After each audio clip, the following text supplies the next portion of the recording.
So good morning, good afternoon, and welcome to you all to this IFAD event on Green Roads for Water, supporting and financing green development of smallholders, farmers and producers. Please note that this meeting is being recorded. Now, we were very pleased this morning to have 46 participants with us today. For ease of reference, you'll find some Zoom etiquette and logistics in the Zoom chat box. As per the concept note shared, this event will be structured as follows. We'll first start with opening remarks by IFAD and the World Bank for about 10 minutes, followed by a presentation of Green Roads for Water, 25 minutes. We'll then have a Q&A session and responses from the presenters for 35 minutes, and then we'll end with a wrap-up session and closing for 5 minutes. Now, without further ado, I will now leave the floor to Ms. Taraya Tricky, Director, Sustainable Production, Marketing and Institutions Division, PMI here in IFAD, for the opening remarks. I'll leave the floor to you, Taraya. Thank you. Thank you very much, Hedwig. Good morning, good afternoon, good evening, dear colleagues. Welcome to this event organized by PMI in very close collaboration with our colleagues from the World Bank. I have the pleasure today to deliver the opening remarks along with my colleague Nicolas Pelletier, Global Director for Transport Sector at the World Bank, who will be also sharing with us his thoughts. Just a few words about the background. When, at the PMI, we always try to be aware of what other sister institutions, our partners are publishing, because we believe in the power of knowledge and of good publications. And when Tarek sent these guidelines around, we had actually interesting discussions. So, it would be really important that we make sure that this great piece of work is made available and that we raise awareness about its existence with those who are actually designing and implementing roads in our projects. And that's how this event of the learning session started, thanks to Tarek and the Water and Rural Infrastructure team in PMI, who decided actually to push for this idea. Today we have a group of, we just actually hit the 80 member mark of 80 experts who are either working on water and roads or are designing projects that have water and roads. And our expectation, and I hope that you leave today this event with some better idea and some knowledge about how we can together promote green roads for water. I guess you'll all have came across this idea that roads can have a negative impact on surrounding landscapes, including on water, for being supposedly actually one of the most important source of damage for water. And we know at the same time that roads are very important for for connectivity, but also for being able actually to be able to transform whatever we produce to the markets, and also for the people to have to have normal activities.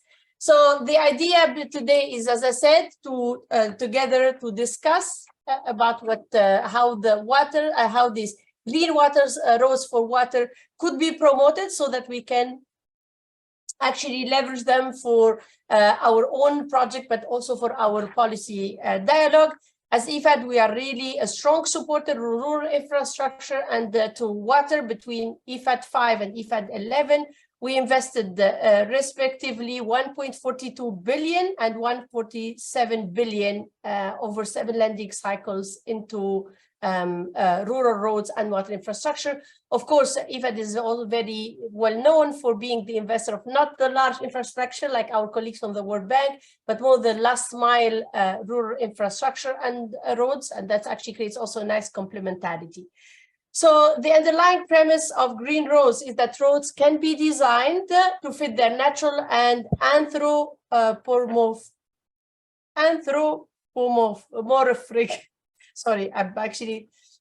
context, minimize externalities, and balance preservation to the roads themselves, landscape, as well as water and soil resources. So for more than 40 years, as I said, we have been investing in roads. We've been also investing in capacity building of those who are managing and maintaining these roads. We believe that by adopting the right practices, such as the green roads for water approach, we can simultaneously reduce the damage water poses to roads and attenuate or even reverse the harms roads could cause to water resources, soils, and landscape. So today's problems are complex, but I feel that we have a very experienced and very competent crowd that together will have a serious conversation about this process, about how we can do better. The more we can find new ways to innovate, partner, raise funds, and implement simple, low-cost collaborative solutions like this green roads for water, the more likely we are to make a difference. So, of course, I would like to finish by thanking the team for organizing this event. I thank all of you for making the time to join us. I promise you that the conversation will be interesting, but it will only be the beginning of a conversation. I would like also to thank our colleagues from the World Bank for making themselves available to disseminate this important piece of work. And together, we hope to see more adoption and more impact. So I wish all of us a good session and discussion, and thank you for your participation. Over to you. Thank you very much, Shreya, and for these opening remarks by IFAD. We're indeed very pleased to see that almost 100 participants have joined us today. I now have the pleasure to give the floor to Mr. Nicolas Pelletier-Tiberge, Global Director, Transport at World Bank, for the opening remarks on green roads for water guidelines development. Why, how, and future through this video message. Thank you.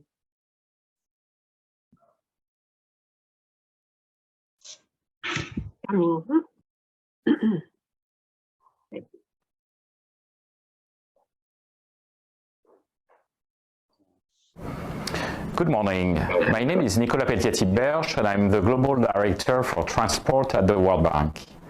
It is my great honor to open this event on green roads for water, a strategic topic for the transport sector that we take very seriously at the World Bank. We are very proud to have partnered with our IFAD colleagues to promote innovative ways to advance this agenda and to support and finance green development for smallholder farmers and producers. The need for better transport is high. Some academic studies have estimated that 25 million kilometers of new roads will have to be built worldwide by 2050, most of this in the developing world. This is a daunting figure, and it is very important to ensure that these road investments do contribute to improved connectivity, reduced poverty, and enhanced climate resilience. Because of the magnitude of the transport sector, all of us working in infrastructure have a responsibility in ensuring that road investments reach their development objectives in a sustainable manner. In a few days, as of July 1st, 2023, all the transport investments financed by the World Bank will have to be Paris-aligned, and we have developed a specific methodology to ensure that this is indeed the case. This is particularly important, knowing that the transport sector is responsible for 23% of global greenhouse gas emissions. We also need to continue advancing the Sustainable Development Goals, especially SDG 9.1, which compels the international community to develop quality, reliable, sustainable, and resilient infrastructure. In the transport sector, this includes reducing the number of people that live at a distance from a reliable, all-weather road. At the same time, we cannot close our eyes to the environmental impact of some road investments. Recent dramatic flooding events have taught us that road infrastructure has sometimes magnified the impact of such climate disasters. In some occasions, road investments have caused waterlogging, have disturbed landscapes, have affected aquifers, or have accelerated the sedimentation of open water bodies.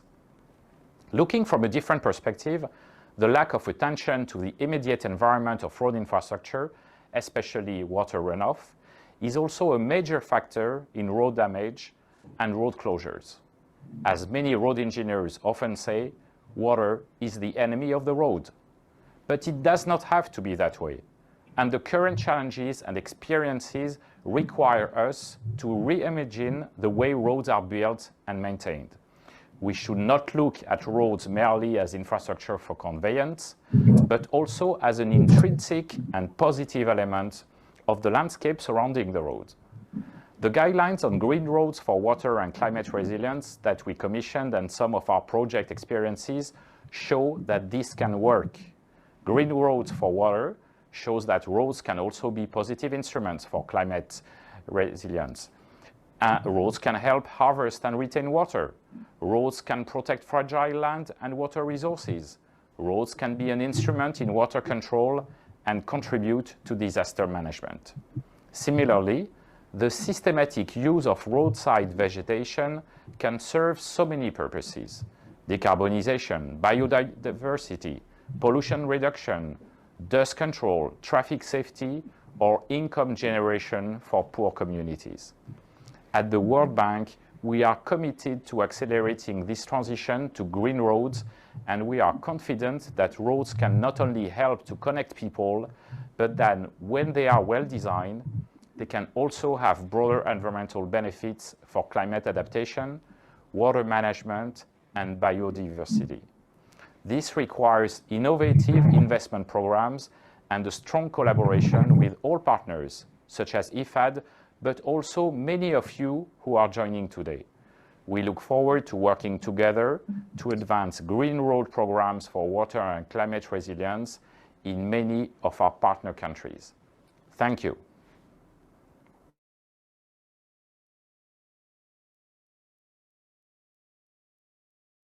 We would like to thank Mr. Peltier-Tiberge for this video contribution. I now have the pleasure to give the floor to Mr. Tariq Kotb, Lead Global Technical Specialist, Water and Rural Infrastructure here in IFAD, who will lead the session on the presentation of the Green Road for Water. Tariq, the floor is yours. Thank you. Thank you very much, Edith. Thank you. Good morning, good afternoon, colleagues and partners. Over the next 25 minutes, the presenters will kindly attempt to answer some important questions. First, what are we talking about here? Green roads for water. We can think of infrastructure with functions related to transport, water management, flood protection, land management, but we'll hear a lot more today. Second, do we support the design and implementation of appropriate road and water infrastructure? What are we doing right and what are we doing wrong?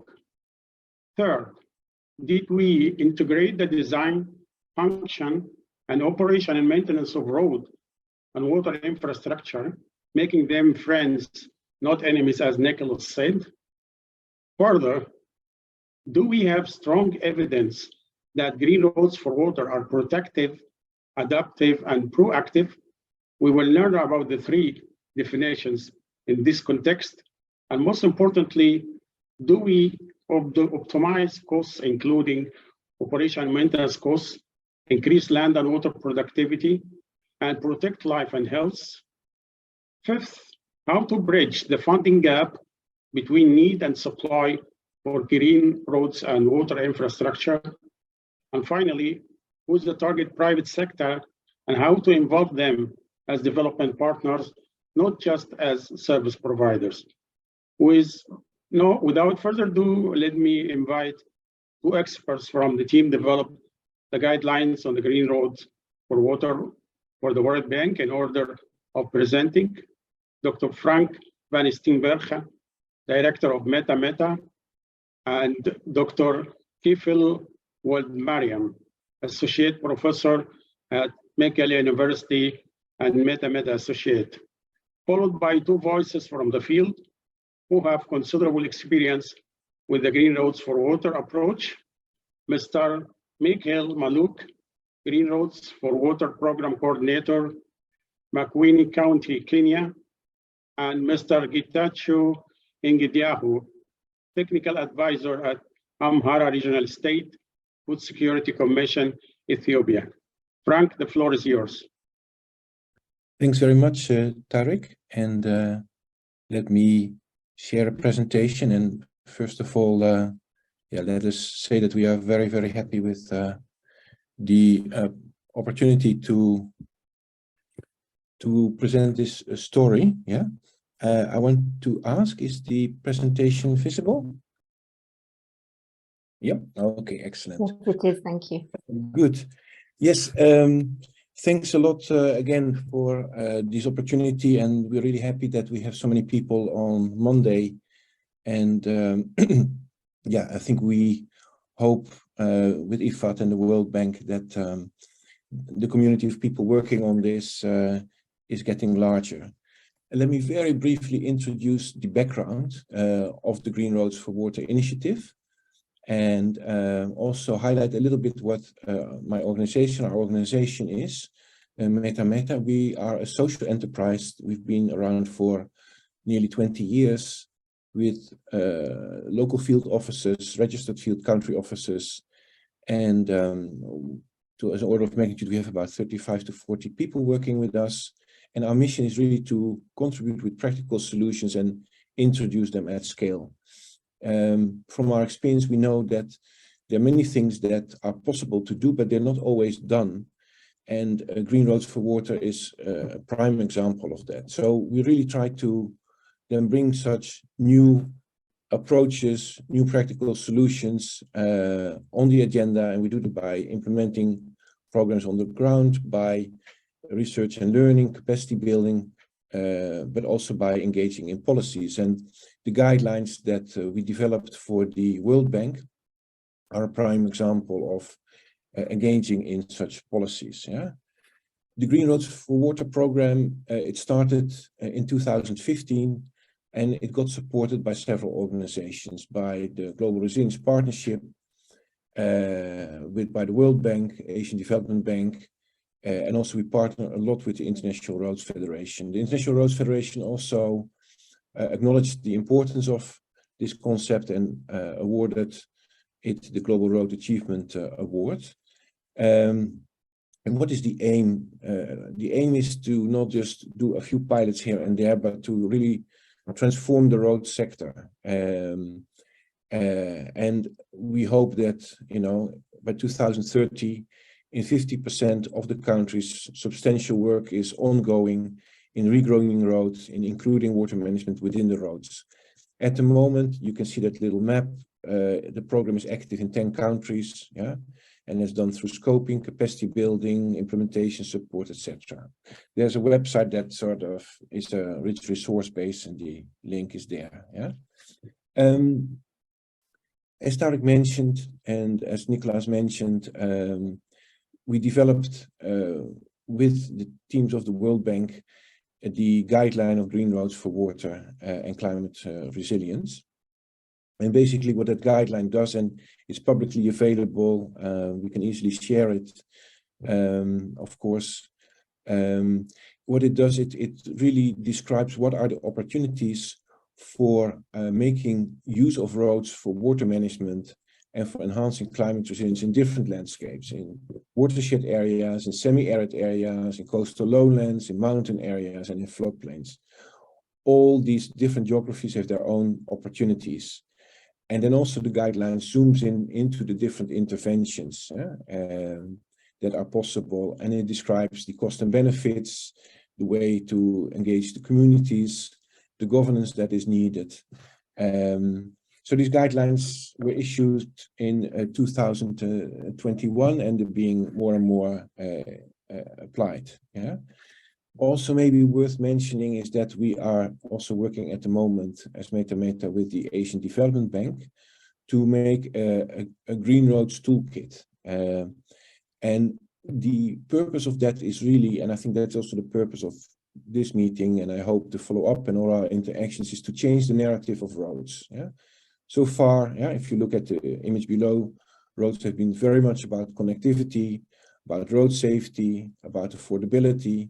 These are, of course, extremely important things. I don't think there's many things which are more important than that. But then roads also can play a role in Green Roads for Water, but also in other things. And that is part of the Green Roads toolkit that we're developing with the ADB on decarbonization, on enhancing and protecting biodiversity, on disaster management, on safe sourcing of materials, etc., etc., and also inclusive development. So there's a lot of other things that we could really achieve by changing the way we look at the roads. Yeah.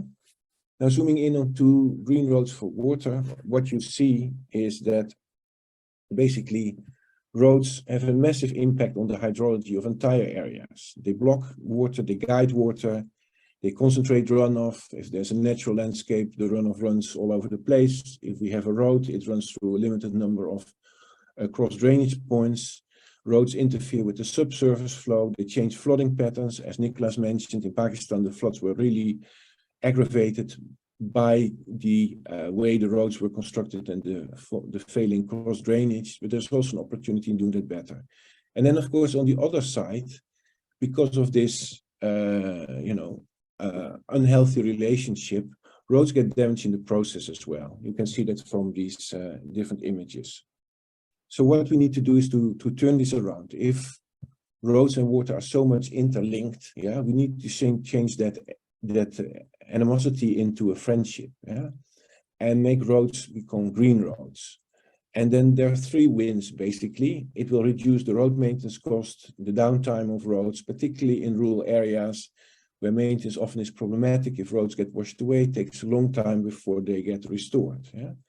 At the same time, also, the damage that is now caused, Nicholas also mentioned, in terms of sedimentation, in terms of flooding, waterlogging, that is caused by roads, it can be severely reduced. And then the last thing is really the positive one, and we'll have a lot of examples of that. Roads can also be used for beneficial water use for the roadside communities. Yeah? Tarek mentioned that there are three types of resilience. Yeah? And it is good to zoom in into that a little bit, particularly in relation to roads. Yeah? If we talk about climate resilience, often, yeah, what we want to do is to protect the infrastructure, to protect the assets from climate change. Yeah? So that is protective resilience, very basic. Yeah? But also, we can go a step further, yeah, and have adaptive and proactive resilience. So with protective resilience, there's a big risk. We had discussions also, for instance, the Asian Development Bank. If you protect the road, for instance, against flooding, what you will do, very simple, you make bigger culverts. So these bigger culverts will carry a bigger flood to the area around it. So you protect the road, but you damage the area around the road. Yeah. So we don't think that's the way to go. Yeah. But in green roads, you can do two things. You can have adaptive resilience. Basically, you have the road as it is, and there are, of course, 100,000 kilometers of roads as they already there, and you make best use of them and do all sort of additional adaptive measures, yeah, along the road in different geographies. That's mentioned also in this slide. Of course, we will, for time's sake, will not zoom into that. The other way is not just to make additional measures alongside existing roads or conventional roads, but even to rethink the design of the roads. Again, there are several examples of that. We'll show you some. But the main thing is that many of these measures are not very complex, are not very costly. They're just, the result of a different way at looking at things and being alert. Yeah. For instance, with adaptive resilience, you see some examples here. You have culverts from the road, they carry water. So if you make a trench in the land, it will not damage your land and it will really feed the subsurface moisture. This picture comes from Kenya. Or, you can fill storage ponds. They can be for direct water use or for recharge with the water which is collected basically with the road infrastructure. The other picture at the top is from Mozambique. We make roads, then if we make roads, we need the building material, it needs borrow pits. So these borrow pits can be used very strategically as water storage ponds afterwards. And then, ideally we already plan that in the development of the roads. In Mozambique, they even lined them, yeah, to make sure that they had water available for a long time. Roadside tree planting, again, was already mentioned, very, very important for many things, for dust control, for carbon sequestration, for beneficial use. If we do it right, also they will even enhance traffic safety. Another adaptive measure is from Bangladesh. You already have the roads, you want to control your water table, so you put gated culverts. This is actually now adopted in a large way in Bangladesh to allow the cultivation of high-yielding almond varieties of paddy. We can also make this part of the design of the road, right from the beginning. So again, some examples, we can build in bioengineering to protect the slope of the roads rather than hard protection. We can use plants and do it in a proper way, so they also are having a productive benefit, and they're usually much more adaptable, much more low cost. If you go down, that's, I think, always a very fascinating example. This started in Kenya, where people said, if we have these drifts, we can also make them double up as sand dams. So again, you catch the sand upstream of the drift, it becomes like a small local aquifer, but you need to do a few tweaks to the design of your road drift. The next picture below comes from Burkina Faso, where roads sites are often used, and we have similar examples from Yemen, as the sort of the side of the road is used also as the embankment of the reservoir. The last picture is from Portugal, but we've seen similar examples in, for instance, the floodplains in Mozambique. Rather than making a high road all through, you have some lower sections. So if there's a flood, it goes to a recharge area, to a wetland, and so you can easily fit it. Yeah, good. So all this actually helps to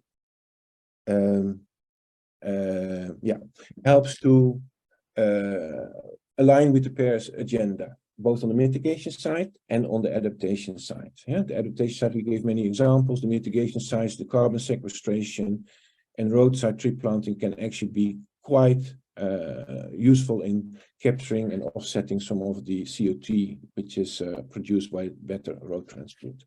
Now, the story, of course, is also a story of big impact. We have roads which are a major investment globally, 1 to 2 trillion. So if we can add some water, to all those investments, we could have a massive contribution to climate change resilience and better water management.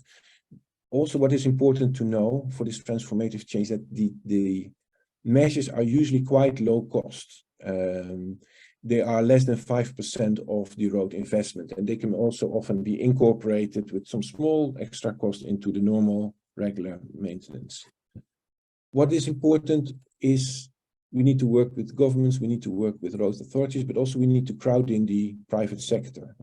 We're talking with MIGA for the guarantees of private investment, how to make that. We need to work with the construction sector, with green procurement.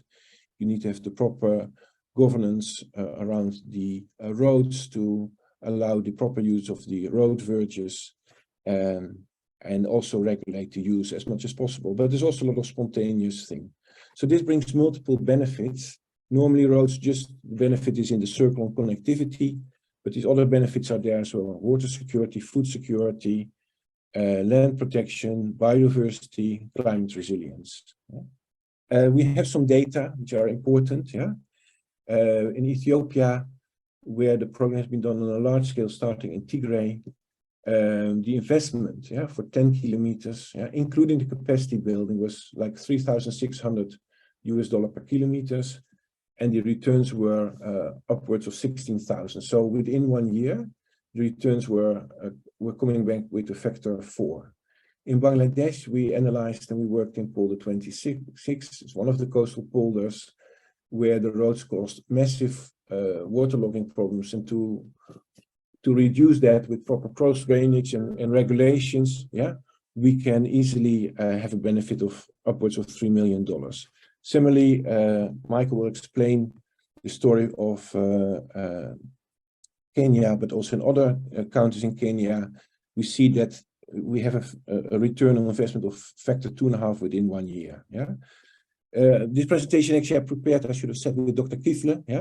We've done a lot of research on what it really means, how the moisture, how the groundwater tables are recharged around the roads, particularly in Tigray. There's a long-term research, and you can really see the water tables coming up as a result of the guided recharge from the roads in this particular case. So finally, let's see, I will end.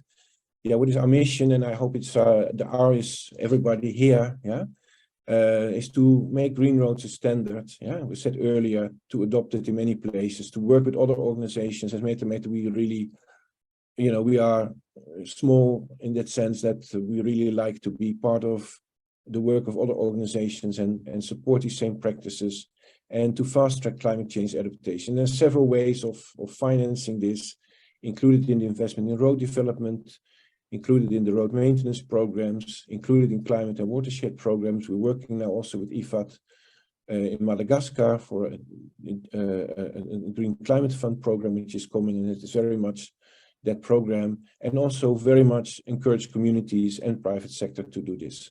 Thank you very much, and the floor is to Michael and Getachew.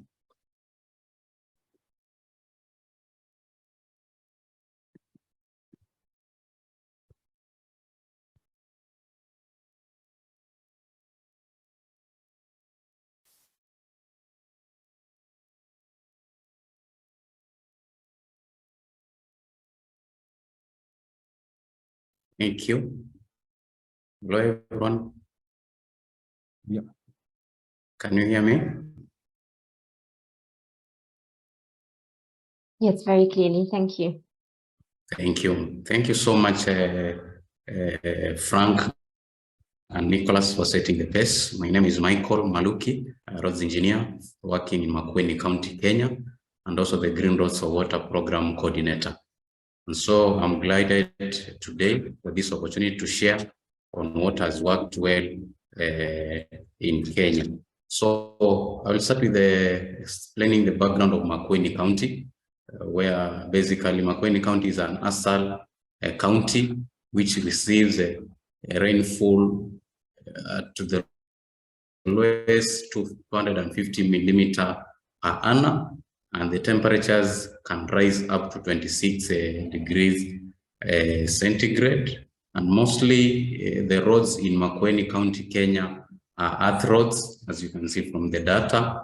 And so therefore, this sets the agenda for us to introduce the Green Roads for Water program. Sorry, Mikael. Can we share your screen because we cannot see your presentation?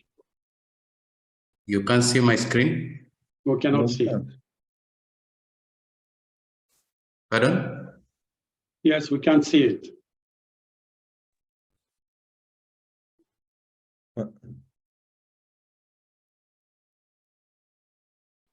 Anastasia, can you do that for him? Yes, okay. Okay, Can you see it? Not yet. It's coming. Can you see it?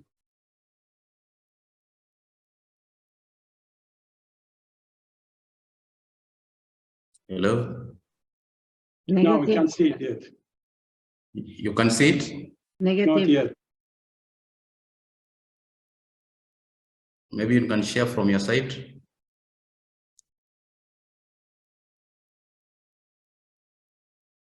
Can I share it for Michael? Okay, very, very clear. We'll share it now. Thank you, Sylvia. Okay, let me do it.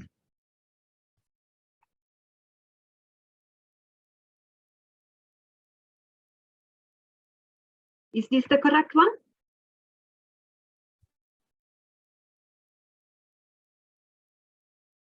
Yes, that's the correct one. Thank you. Thank you for your assistance. Good.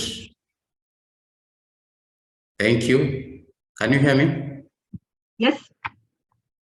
Oh, thank you. So thank you for this opportunity, Nicholas and Frank, for setting the agenda. My name is Michael Maluki. We heard this part. Michael, can you go ahead with your presentation, please, for the sake of time?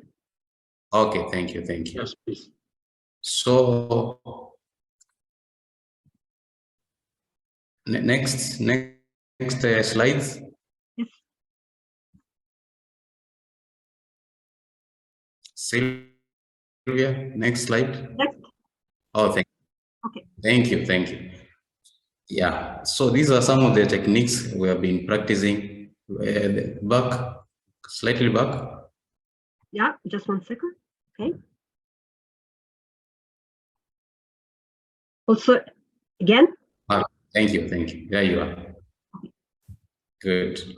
So some of the practices we have been practicing on green roads for water in Makueni County as listed below, and I will not dwell on this because Nicholas and Frank have highlighted. Next slide, please. Yes. Sylvia. Coming. Oh, thank you. Good. Now, for us to implement the green roads for water in Makueni County, we have had a elaborate model, and this has enabled us to have a successful approach in setting the agenda for the green roads for water in Makueni County. So we had county departmental staff capacity building. We have trained our staffs on our green roads for water. We have also had community public participation and consultation forums on all county projects to introduce the green roads for water. We have also had county interdepartmental collaborations, coordinations, and integration of county programs, where we have had these green roads for water come in every aspect of projects in our county. We have continuous capacity building trainings for community rainwater harvesting champions across the county, where we have trained the local community on the importance of the green roads for water, and these champions have enabled us to spread this news to the local community.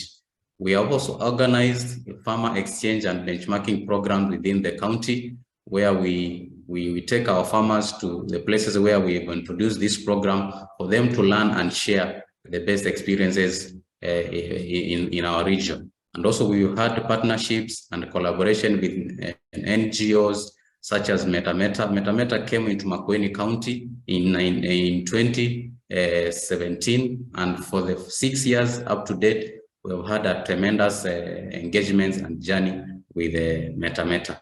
Next slide, please. Good. So as you can see, Makueni County Green Roads for Water achievements from 2017 up to date 2013, we have had quite a tremendous achievements on all the aspects of green roads for water, all the way from the cut-off drains, the culverts, the unvented drifts, rehabilitation of gullies, community training, and green roads for water, climate-fruit kilometers. So you can see from the data, I will not be able to explain all this, but I will look for one number, that is the unvented drifts, where Frank was talking about. We construct structures such that they act as road crossings, as the same as water harvesting and sand harvesting upstream for the community to use during the dry season. Next slide, please. Sorry. Just 1 second, it's coming. Next slide. Yes, it's coming. Here you are. Next one. Next one, okay. Yes. Oh, good. Yeah. So these are in pictorial, some of the positive results for road runoff harvesting in Makueni County, as Nicholas was explaining during the introduction. Slightly back, please. Yes. The previous slide. Good. Yeah. So you can see the first photo, the original condition without the green roads or water. Sylvia? Sylvia, please go one. Again, one below, one behind? No, one forward. The next one. Yes. Next one? Yes, this one is correct. Yes, that one, please. Thank you. So these are the benefits of road runoff harvesting as practiced in Makueni County in Kenya. The first photo, you can see the original road without the green roads water. The road is bushy, has gullies, but when you look at the middle photo at the upper line, you can see the road now with green roads water structures. So you can see the cut-off drains for harvesting road runoff, and now also the third photo, roadside tree planting for dust control and health benefits, as Frank was explaining. The fourth photo, you can see an unvented road drift as road crossing and water storage structure. So you can see this is just like a concrete structure we construct across seasonal streams to harvest water during rain season, and the water is stored because we have sand upstream to store water, and it's used also as a road crossing. The fifth photo, you can see crop farming using a harvested road runoff stored in farm ponds. The farmer, this is just a recent photo taken this year for a farmer using road runoff to do farming. And also the sixth photo, the same scenario along county roads, farmer using a roadside runoff for farming, and many more benefits which I will not explain for now, but we've had tremendous benefits for the Green Roads Water Program in Makueni County. Next slide. Okay. Sylvia. Yes, it's coming. I think there is a time lag. I'm sorry, but we are Yes. on the last slide. Good. So thank you so much, and I appreciate for the opportunity to share what we have had achieved in Makueni County, Kenya, on matters Green Roads for Water. I'm looking forward to more engagements and more positive engagements in that case. Thank you so much. And thank you very much. Thank you very much, Michele. And really, we appreciate you are being with us despite the bad connection. So, Mr. Gritaccio, are you still with us? Okay, thank you very much. Let me share my screen.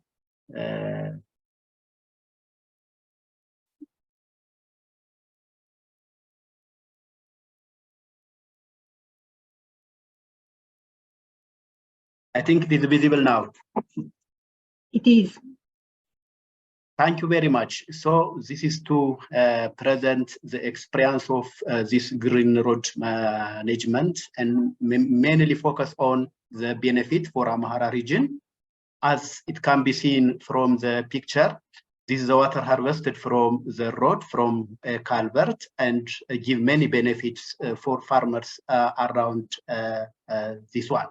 So only to give a brief about Amhara region, it is more than 107,000 square kilometers, and total population in the region is around 25 million.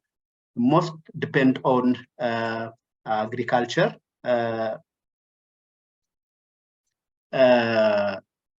So within this region, most of the people depends on agriculture, suffers from water stress during the dry season, flood and other water-related damage during the rainy season, and most of the water-related problems are connected with gully and road, because we have around 24,000 kilometers of road in the region.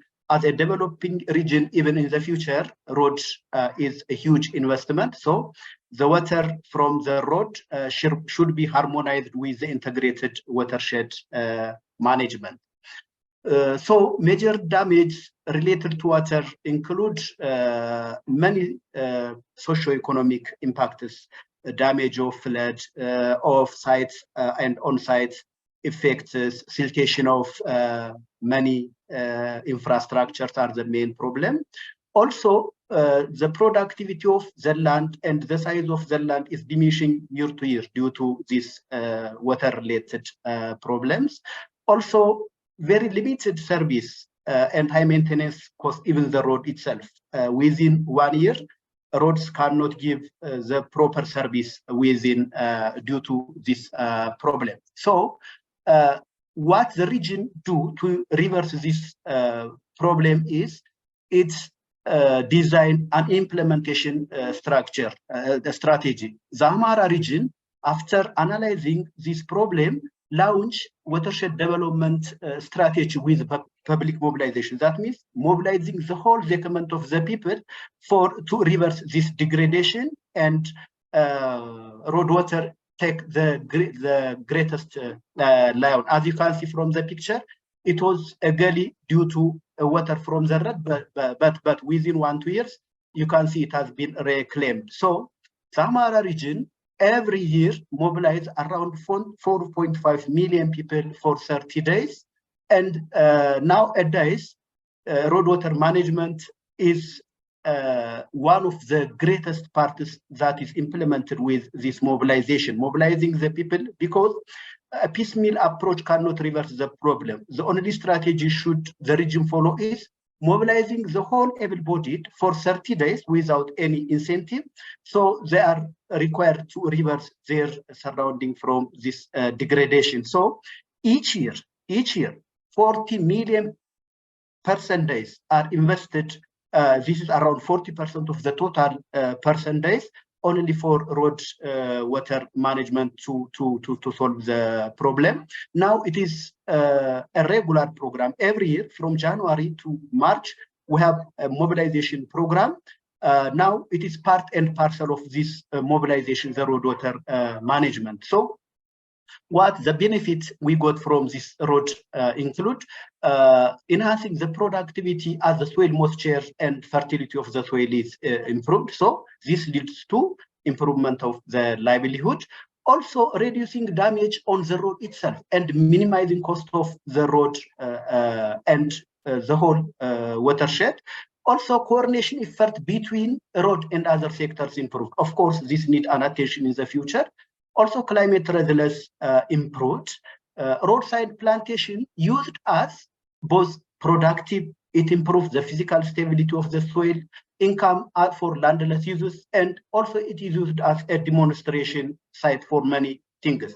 In general, we are able to protect the environment, the road itself, and improve water security and then livelihood in the region after the introduction of this road water management with Mekelle University, Meta, and other participants for implementation. But in the future, it needs an attention. Integration among stakeholders needs special attention. Really, we mobilize a few sectors, but in the future, universities and other sectors need to be mobilized together. Documentation and mapping hotspot areas need an attention for future implementation. Also, budget is very critical issue in the future to implement successfully. Also, we have required to introduce water utilization technologies to use efficiently the water from the road. Also, scientific monitoring, evaluation, the success story, the gaps for future action is very required. Thank you very much. This is the experience of the region. Thanks very much, Getachew, and thank you to all the presenters, Frank, Mekelle, and Getachew.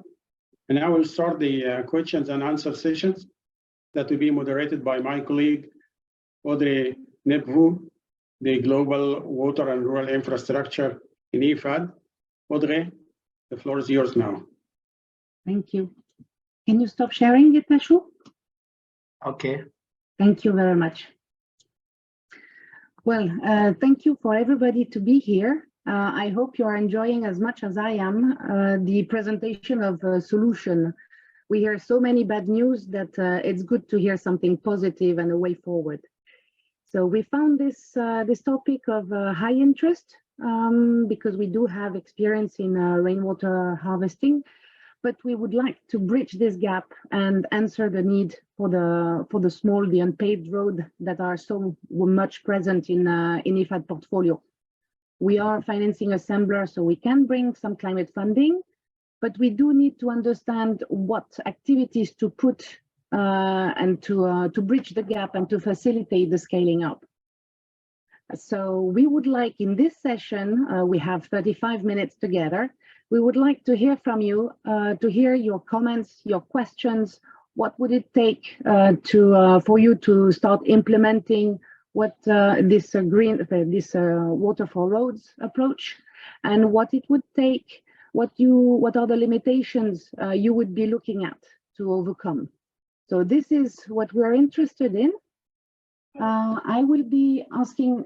I can see some questions are coming from the participant. I will be monitoring if you raise your hands, and we can go around. I will ask you to keep your intervention short, to present your name and what is your interest in the topic before making your point. Thank you. Seth and Mr. Nawaz. Seth first. Thank you so much. This is a very interesting topics. I'm Sapusat Mains. I'm IFAD Country Program Officer for Cambodia. I have 3 questions here. One is that if we are going to combine this all together, the integrated approach between water and road, whether the cost, what is the implication on cost for the scheme? Is that, I mean, from the experience somewhere showing us that maybe a bit increase of cost, but also return is quite high, you know. So those are the things I'm looking for. So this is question number 1. Question number 2. Normally in my country, in Cambodia, there is a different authority working in these 2 areas.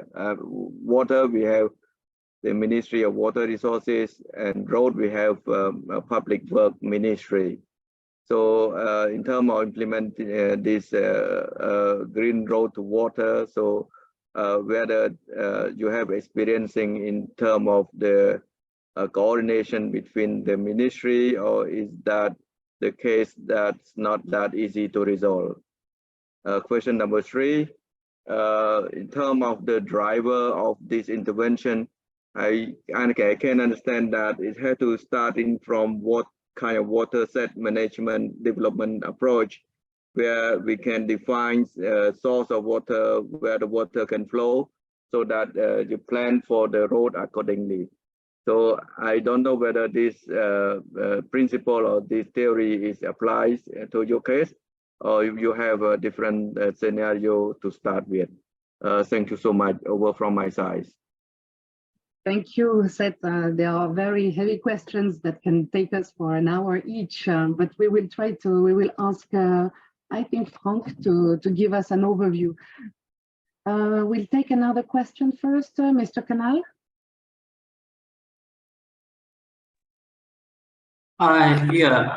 This is Pushpa Khan. I'm working with APO in the investment center as a senior water resources specialist. Partly, basically, it's also coincide with what Seth has said. Is I don't know whether you have taken consideration of the climate change context in your projects, because climate change will have influence on the hydrology. And one of the problems actually even I am facing is when we consider climate proofing, considering the new hydrological conditions, and there's a huge challenges coming as compared to the existing hydrological conditions. It increases the cost tremendously, number 1 challenge, and also many of the implications on this, like creating ponds and others, had again it brings another additional hydrological challenges. So I don't know, but it's not easy also to have a straightforward answer. So I don't know whether you have taken those considerations in your projects or not. Otherwise, also, I mean, what could be the practical approach in future also in the changing climate contexts? So that is my question. Thank you. Thank you, Dr. Canal. I think that's the reference to the difference between protective approaches that raise the cost and what is proposed with the water for roads with adaptive and proactive approaches. Dr. Nawaz, I'm not sure if you're raising your hand or not, because it comes and goes. Do you want to go? Okay. Yeah, thank you very much. First, thanks all the presenters. I'm Nawaz from USAID Pakistan, working as water specialist. My question is about communities' involvement, because this water has to be stored somewhere on the lands of community. So how the behavior change was involved and how that challenge was overcome? Thank you very much. Thank you. I think we're going to make a break here to have feedback from the presenters, just to come into the rhythm. For the next question, please raise your hand. Frank, would you like to come in? Yeah, thanks. I really appreciate these questions. They're really important. The first on the cost, and I think that also relates a little bit to what Kanal was saying about the how to incorporate the change in hydrology because of the climate changes. The costs are usually quite small, yeah, and that's also the beauty in a way, yeah. Particularly if you do this adaptive maintenance, adaptive resilience. So these are measures along the road. Often they can be done by communities themselves with some proper facilitation. So, but also if you go more for the proactive resilience, for instance, I showed you this picture of a road in Mozambique and in Portugal, which is basically an embankment along a river. And then what was happening before in most areas still happening is we make a very high road so that it can withstand the flood. But you can also make a lower section so that the water overflows, escapes, yeah, to an area where that flood water is used productively, if those opportunities exist. And then actually you can lower the whole height of the road. So sometimes these measures even save costs. Or what Michael was saying, all the drifts they make, if you make a non-vented drift, usually it is the same cost or a lower cost even than a drift with culverts, which is not so good for climate resilience and water storage. And yes, of course, it's very important we take this into account. It's what Audrey was saying, the climate proofing, but we really think the climate proofing should be proactive and adaptive, and it's often lower cost than making huge culverts and then getting more damage to the area around it. And so that's on the costs. Then the other important one is more or less on the cooperation. Yeah. So I think there was a question on how to work with communities, how to work with authorities, because they are from different silos sometimes, and whether you take a total approach. I think, honestly speaking, I think that is always one of the challenges in every country, because, for instance, road authorities, for instance, are not so used to work with roadside communities. On the other hand, our experience in Ethiopia was that even if they ignored them, the roadside communities were often even blocking the construction of roads because of all the damage they did. So it is a bit of a mind shift, but I think we can see that mind shift, for instance, with Michael. Michael is a road engineer, but I think he's an excellent community organizer and a very good communicator with other things. So usually what we see is that you first need to work on people being champions, people believing in it, and then soon after you should start with changing the rules, yeah, and making sure it's part of the governance of how roads are being built.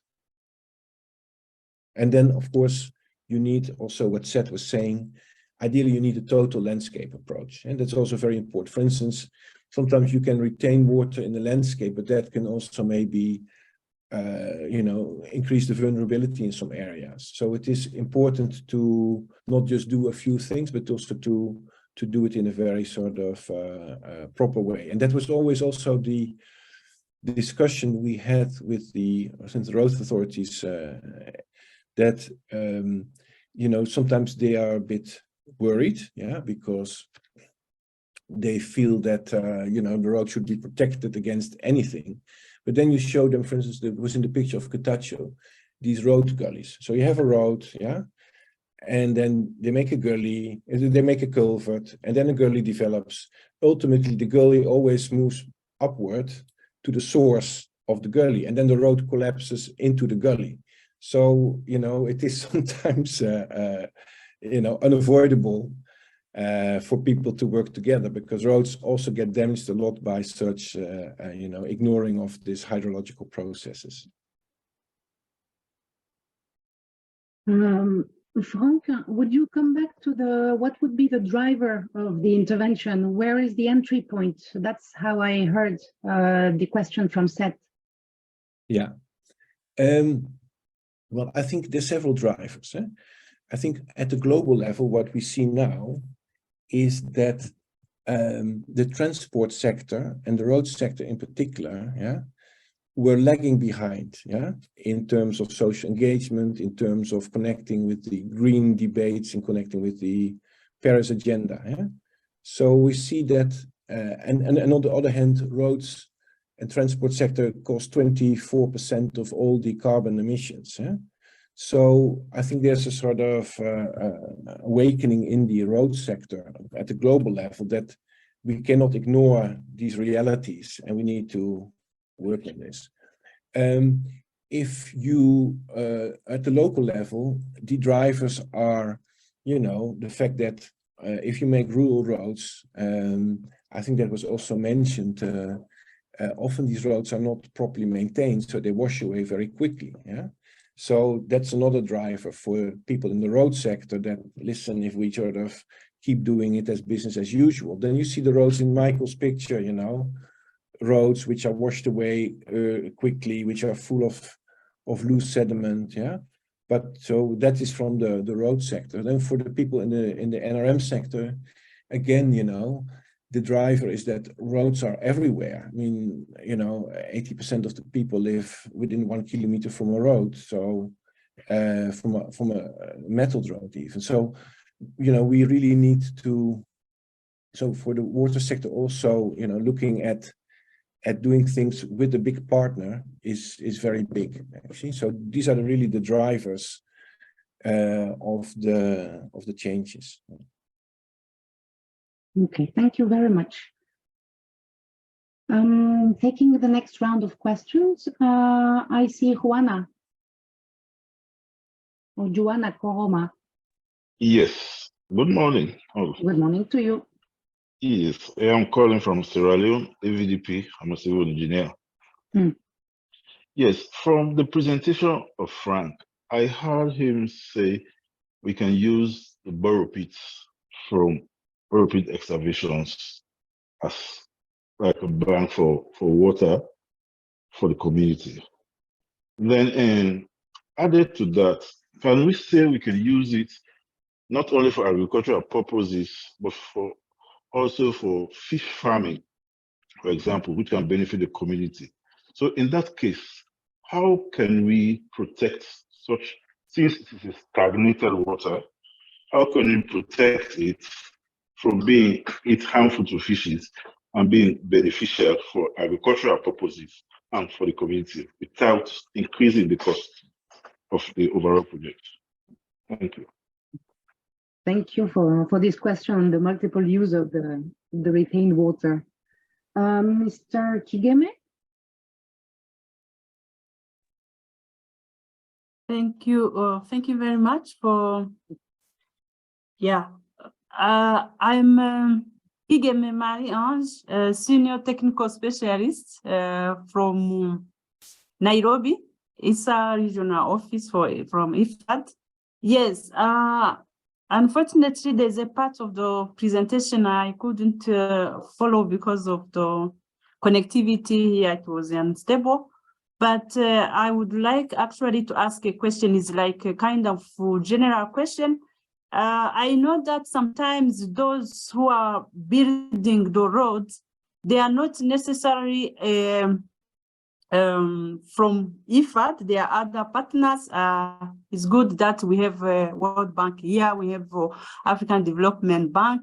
And sometimes necessary when they are doing consultation from stakeholders, I would like to know how.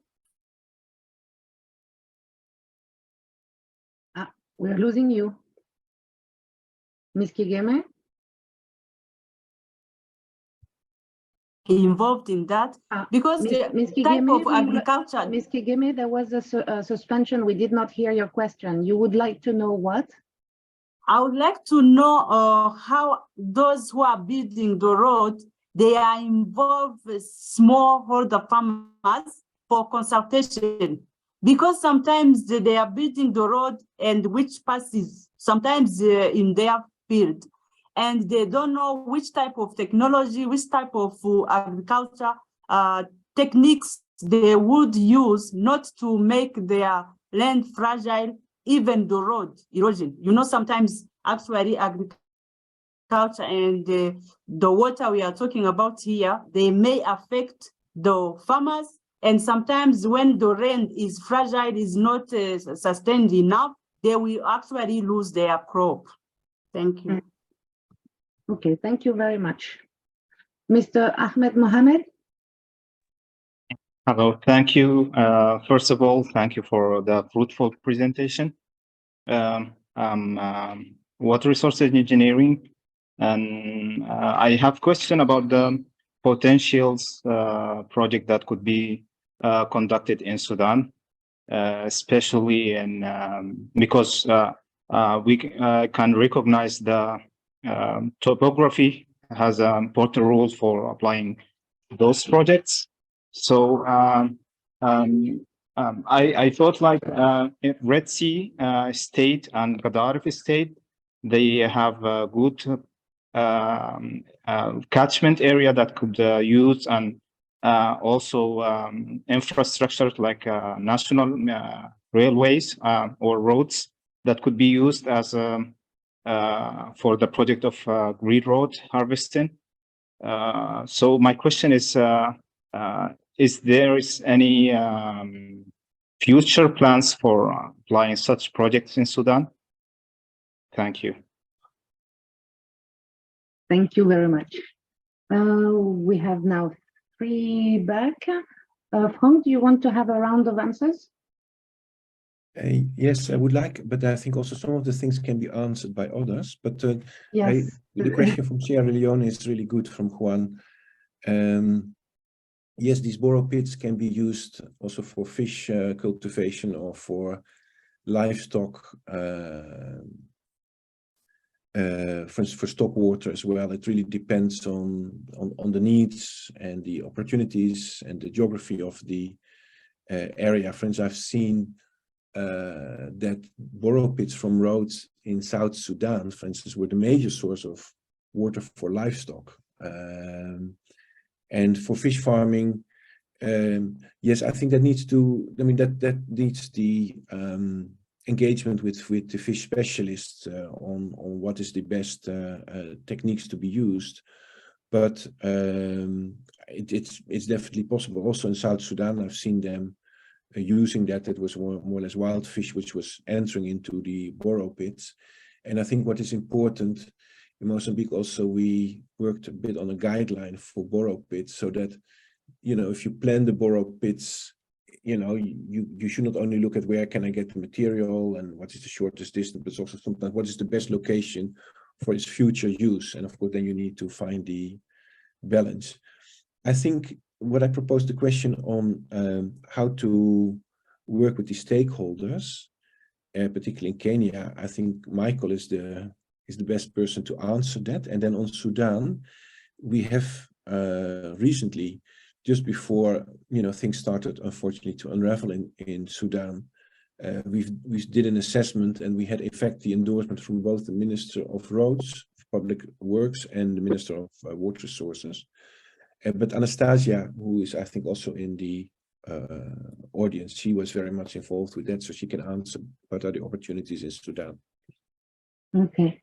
Michael has raised his hand, so I will give him the floor for complementing the answer, and then Anastasia, please. Thank you, Audrey. Thank you, Frank. Good question from Ms. Kigeme. How roads engineers engage the community in constructing these projects in Makueni County, and what has worked well in Kenya. Not only the Green Roads for Water program, but any other program in our county, we start from the community. We don't start from the designing or the planning for the projects. We go to the community and we just get to hear what they want, what are their needs, what are their problems, what can be done. So we base our engagements from what we hear from the local community. So when we want to do the drifts, when we want to do the farm ponds and the borrow pits, we get a feel from the community. When we want to do the drift, maybe the community doesn't need the drift, and so we engage all these stakeholders. As we go to the community, we go along with other departments, the agriculture departments, the water departments, the environment department, so that we can pull our resources and our ideas together as we implement the Green Roads for Water program. And so it is a program where we don't just go to the community and tell them this is what we want to do. We hear from them, and they share to us what has worked well for them in matters of climate change mitigation, and any other aspect. So it's a program, when we engage the community, the positive results will always be there, and you'll avoid the resistance from the local community. Thank you. Thank you, Michael. Anastasia? Hi, Ahmed. Thanks for the question. So as Frank mentioned, we had some engagement in Sudan very recently. In January, we had some road assessments in Sudan. So we went there we engaged people from the Ministry of Transport and also people from the Ministry of Irrigation and Water Resources. So the idea was to bring them together, introduce a topic, discuss what are the problems that each sector faces, and make a plan on how to better manage these issues for the benefit of them, but also for the benefit of other sectors such as agriculture. So we assessed the roads from Khartoum to Wat Madani and from Wat Madani to Gadarif and in the Jazeera irrigation scheme. So in every place we saw different problems, challenges and opportunities. So for example, in Gadarif, as you said, the road water harvesting is very big. It would be very beneficial because there is big need of water for livestock and for farming there. And so now, because of so what we did is to assess all these problems. Then we had a 1-week intensive training to introduce a topic, see what can be done and develop action plans. So now we have established a committee which consists of people from different sectors that are needed to be in the planning of this kind of interventions. So, and we have identified also pilot cases, both for railway in the Red Sea, as you mentioned, because there is this big problem with flooding there. And also because of the road and the railway that follows the road. And we also are trying to get funding for follow-up trainings and to follow up the work, because there is great interest, but unfortunately due to the conflict, we couldn't continue, but we are in touch. We have colleagues there, so we can connect and follow up the discussions and work in Sudan. Thank you. Thank you very much. I would like to take one last question, a quick one. I see that's not a name, it's Infinix X6516.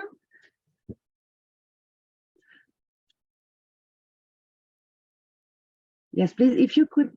Yeah, this is Gassimo Bonafa from Sierra Leone. Okay. From the OPP project. Yeah, I've been keenly listening to the presentations. My questions has been, because if you look at our country, this is a country that has the topography, has somehow hilly. I will have like 9 months of rain. But we don't have rain waves. But like in town,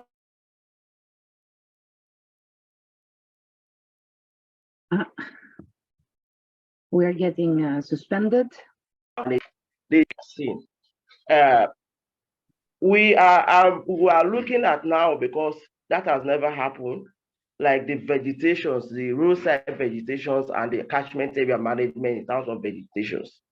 Are you planning to use economic trees, because that has to do again with the livelihood, like the agriculture of the green roads for water? It has to be with, it has to.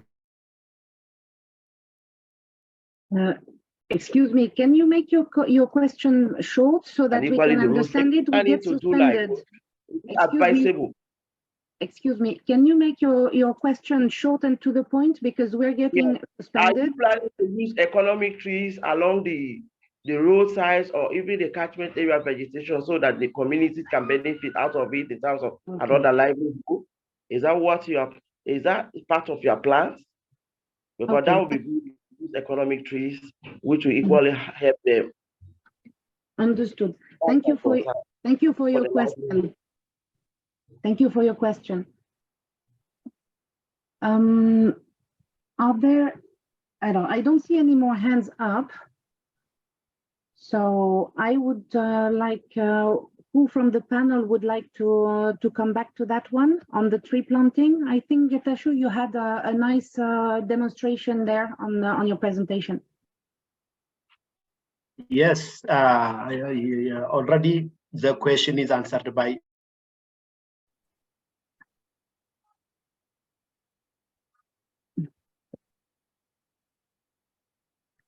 Okay, so Getachew was, wait, Frank, do you want to complement?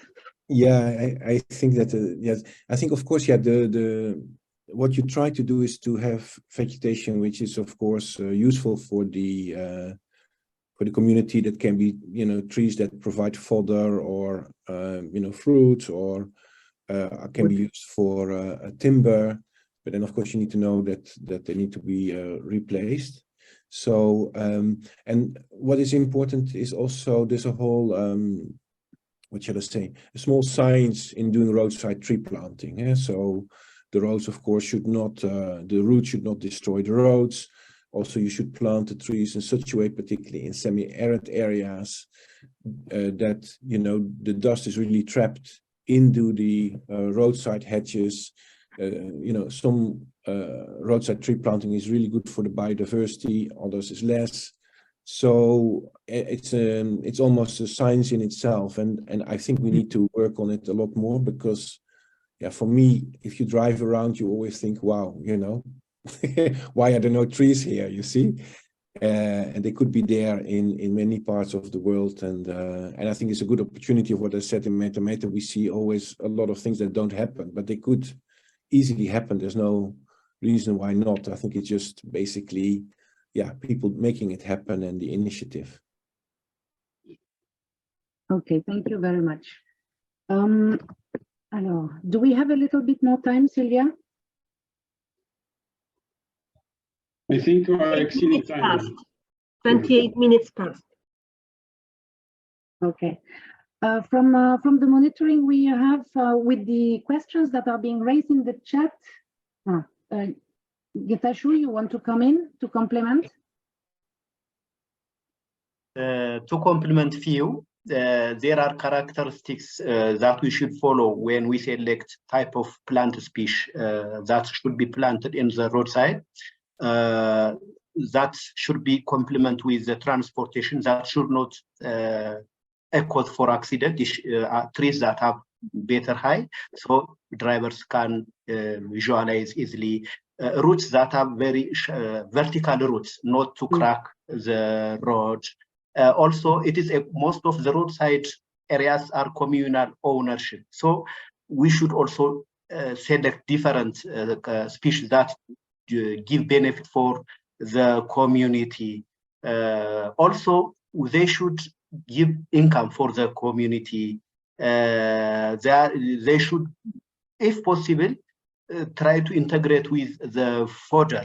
If the area is free, have a free grazing, we should have a different management system. Otherwise, better to plant species that are not easily edible by animals. So we have the technical characteristics we can send for the question owner if you want, but we have a different guideline to select type of species for roadside plantation. Thank you. Thank you, Getachew. Okay, so we're slowly reaching the end of the time that we have allocated. Remember that this meeting, we have recorded it, so we will make sure that the questions from the chat are properly answered if they have not yet been so with the exchanges that have been going on. But I'd like to ask the presenters to come back once more with one key advice or takeaway with all the questions that you were and comments that you were hearing back from the audience. How would you help them? What would you tell them to get them going? Michael, I can see your hands up. Yes, thank you, Audrey.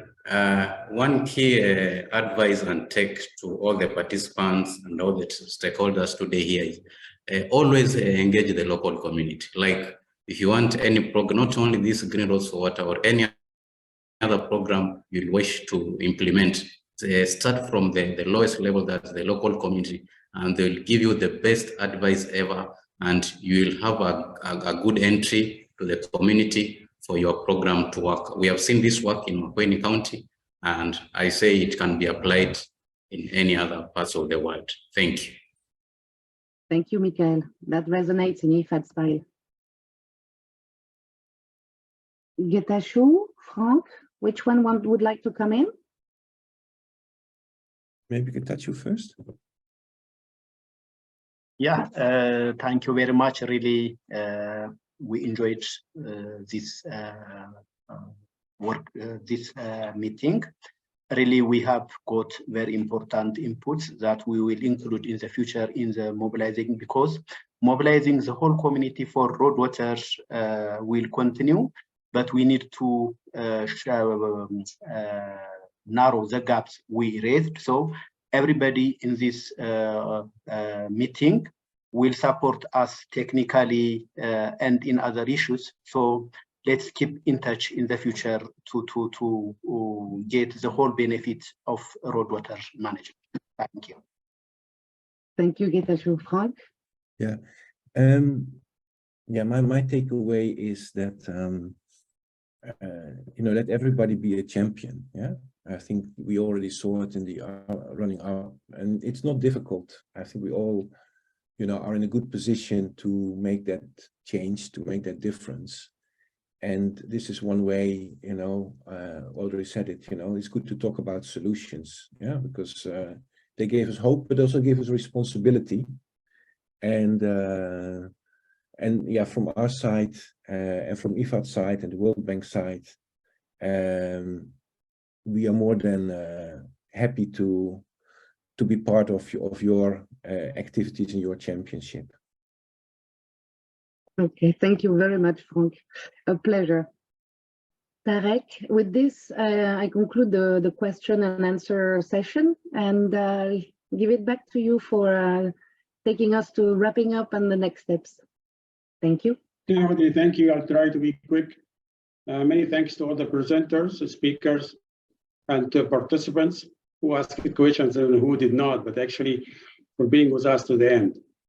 We have discussed today how roads can serve water harvesting, distribution, irrigation, drainage, etc. And roads can also be used to manage water catchments by controlling the speed of runoff, mitigating flood adverse effects, and influencing sediment accumulations, and so on and so forth.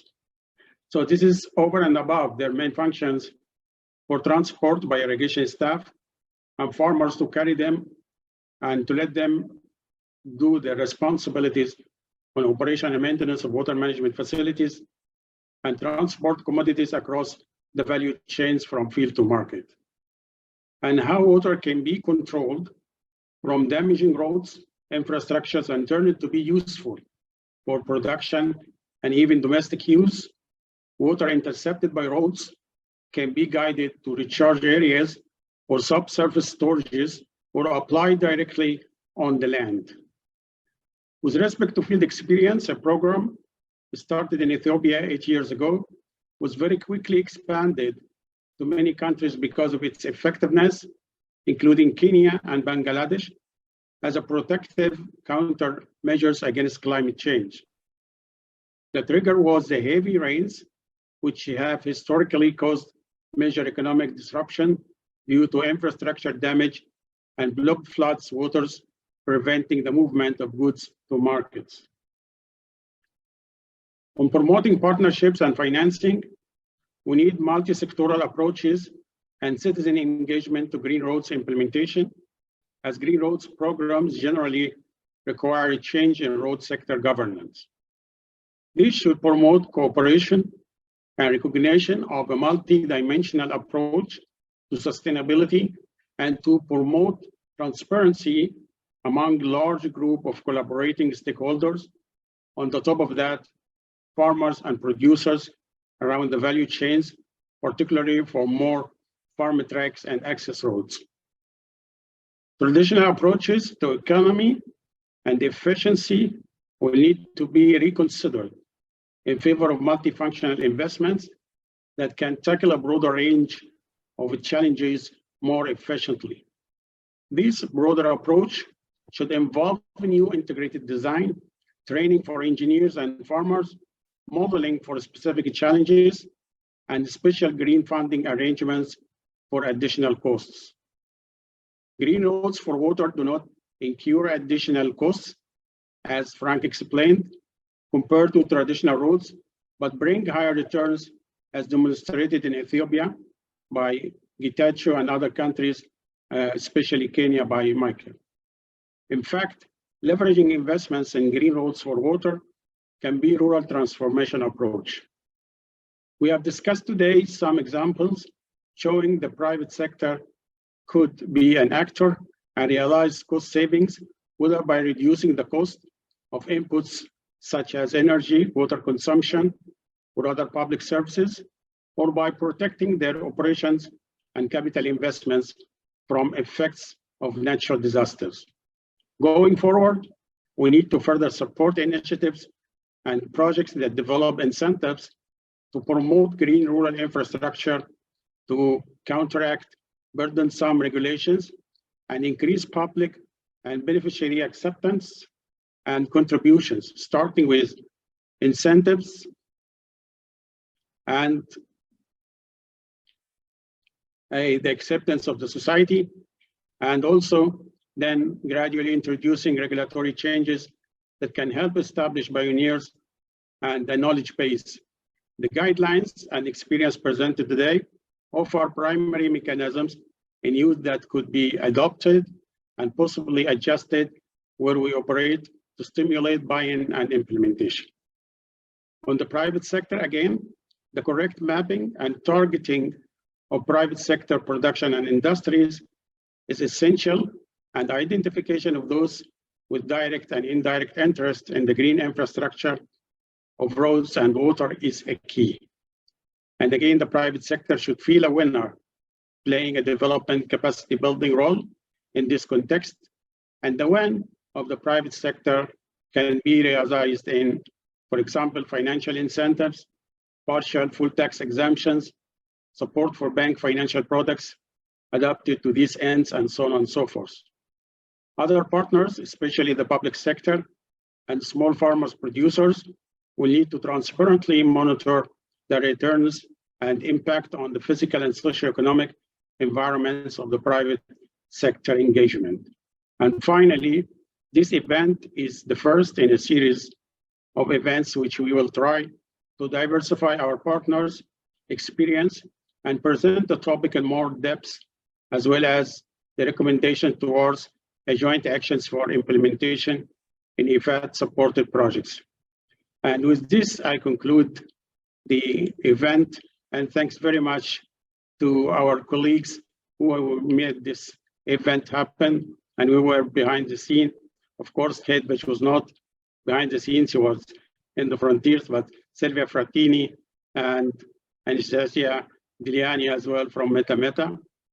And thanks very much to Raya, Treki, and for Nicholas for their being with us today and for the support for this event.